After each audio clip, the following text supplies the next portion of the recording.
As-tu déjà fait attention à ce verset dans le Coran?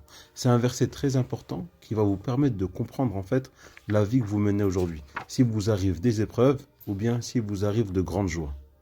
Le verset se trouve dans Sourate Al-Hadid, le fer. Donc vous prenez la sourate numéro 58 et regardez.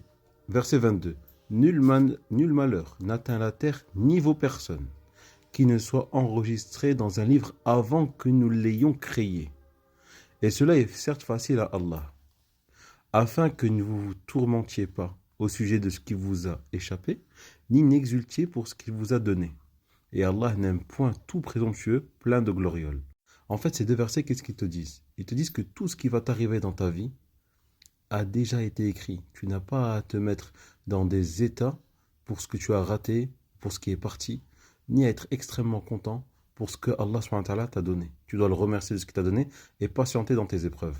C'est-à-dire que si tu perds par exemple tes enfants qui viennent de naître, ou tu perds ton travail, ou tu as été insulté, tout ça, ça a été marqué avant même que tu sois né. Avant même que tu naisses, Allah subhanahu wa ta'ala avait prévu ça. Ça, c'est pour éviter de te lamenter toi-même, dire c'est à cause de moi, c'est de ma faute, etc. Toi, ce que tu dois faire, et Allah subhanahu wa ta'ala, avant de dire qu'il vous a éprouvé, que ça a été mis dans un livre, que ce soit la joie ou bien le malheur, qu'est-ce qu'il vous dit juste ici? Hâtez-vous vers un pardon de votre Seigneur, ainsi qu'un paradis aussi large que le ciel et la terre. Nous, qu'est-ce qu'on doit faire? C'est juste se préparer pour le paradis, avoir le paradis. Et peu importe ce qui nous arrive dans notre vie, ça a été écrit. Le Coran t'aide à comprendre ta vie. Et regarde, on va aller dans Surat Jathiyah. La Surat Jathiyah, c'est l'agenouillé. C'est la sourate juste avant l'Ahqaf, il me semble. Wallahu a'lam. Regarde. Surat Jathiyah, donc la sourate l'agenouillé. Verset 20. Ceci, donc le Coran, constitue pour les hommes une source de clarté, un guide et une miséricorde pour des gens qui croient avec certitude. Toute ta vie, tu dois la regarder par rapport au Coran. Il y a toutes les réponses que tu cherches dans le Coran, que ce soit pour les bonnes choses comme les mauvaises choses. Et regarde, je vais même te montrer un dernier verset. On est dans Surat At-Taghabun, donc la sourate numéro, je sais plus. Et regardez le verset 8. Croyez en Allah donc et en son messager, ainsi qu'en la lumière. Donc la lumière, c'est le Coran, hein.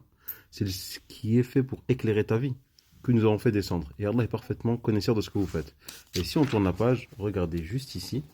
Nul malheur n'atteint l'homme que par la permission d'Allah. C'est pour ça il ne faut pas se dire, ah, il ne faut pas se tourmenter l'esprit.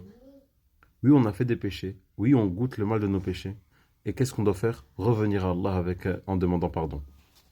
Et regardez. Et quiconque croit en Allah, Allah guide son cœur. C'est Allah subhanahu wa ta'ala qui va l'aider à faire les meilleurs choix, à avoir un cœur tranquille. Et Allah est omniscient. Il est au courant de tout. Il ne faut pas s'inquiéter. Si vous avez aimé cette petite aventure avec le Coran, n'hésitez pas à vous abonner. Salam alaikum.